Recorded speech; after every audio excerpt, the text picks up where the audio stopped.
black, got 4 bras and they all that. We call that ballin'. Doing this is my calling. Flow is so appalling. My phone off and she calling. I'm like, yeah. Good morning, Colonel Bai. It's Tuesday, November 8th. It's a day 3. I'm Cole. And I'm Zol. And here are your morning announcements. There'll be an interest meeting today for the varsity boys hockey team in room 226. Any grade 12 student applying to Queen's University that has had a 90% and a cumulative average can apply to the Queen's Chancellor's Scholarship. Please submit your application to be nominated on November 14th. There are only 2 spots remaining for the Vimy Paris and London trip. Please see Madame Guindon in the language department if you are interested. If you want to be a part of the musical, onstage, or backstage, there will be an interest meeting on November 10th at lunch in the drama room. Coffee House is this Wednesday. Tickets are on sale today but will not be sold tomorrow for the day of the show. Food will be served starting at 4:30 and performances start at 5:30. Trent University will be here today at lunch in room 215. The Start Line Club is participating in Operation Christmas Child, which provides Christmas presents to those who would normally not get any. Collection is going on in the annex this week. You can pack a shoebox of items, write a letter, or donate money. Club Summit meeting after school starting at 3:30 tomorrow in the library. At least one executive from each club should be attending. All students who have submitted their We Day form, please meet in room 158 at lunch for bracelets and last-minute instructions. Thank you to everyone who participated in the Bubble Tea fundraiser. All was possible thanks to the executives and members of the Asian Culture Club. Everyone is welcome to join the Asian Culture Club every Thursday at lunch in room 134. That's it from us today, Cougars. Here's your sports desk.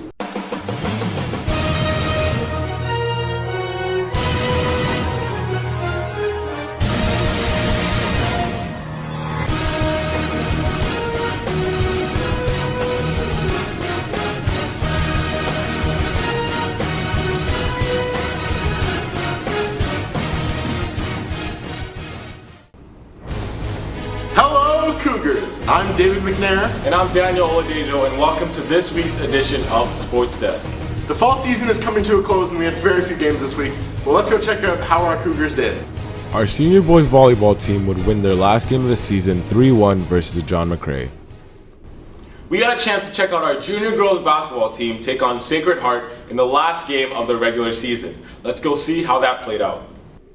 Our junior girls basketball team will take on second place Sacred Heart in their last game of the season.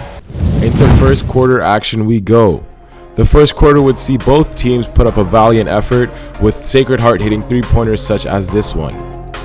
Our girls would put up an offensive showing of their own, also getting rebounds and making baskets like seen here.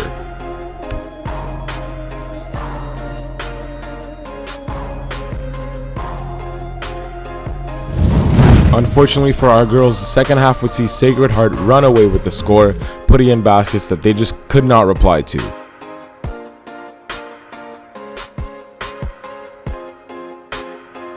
The game would end Sacred Heart 41, Colonel Bai 26. Congrats on a great season, girls. We also got a chance to check out the varsity boys football team take on St. Pat's in their regular season closer. Let's go see how that went.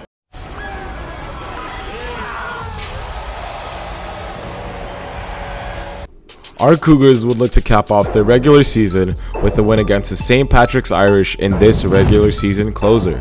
And our boys were not to be touched by the Irish this game, absolutely dominating them from all sides with plays such as this one, where quarterback Daniel Oladejo finds Eric Liu for the touchdown reception.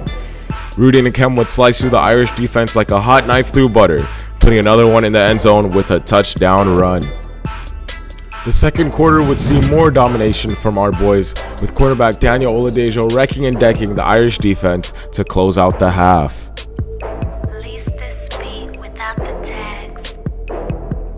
Offense, defense, everyone was getting in on that action, as can be seen here by Cole Crossit, who read the QB's eyes and picked this pass off with ease. The Cougars' offense was hot and still heating up as quarterback Daniel Oladejo finds Stephen Ainsworth in the end zone for the score. The Cougars would look to carry this confidence into their semifinal match versus Glebe today. Congrats on a great regular season, boys. Good luck in your semifinal today at 2. Now let's head over to Zol, the sports wizard, as he sits down for the athlete spotlight with Megan Young.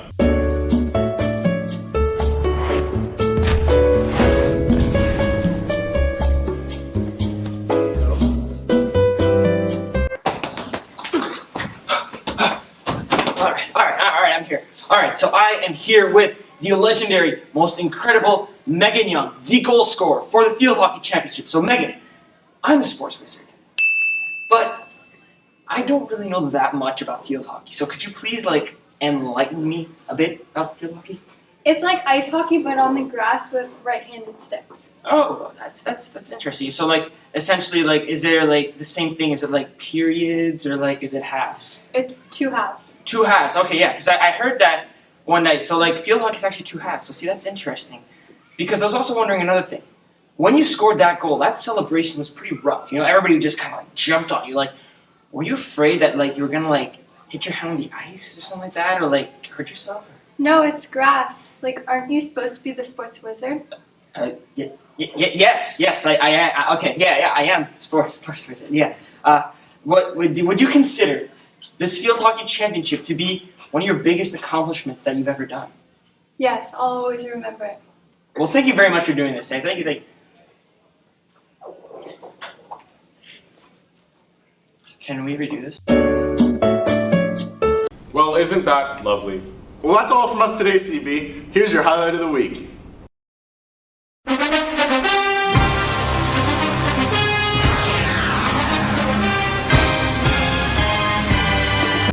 In this week's highlight, Daniel Oladejo shows off his moves when he jukes out the St. Pat's defender and finishes off with a nasty hit here. I'm Trevor Harris of the Ottawa Redblacks, and you're watching Sports Desk on Cougar Vision. That I'm at an all-time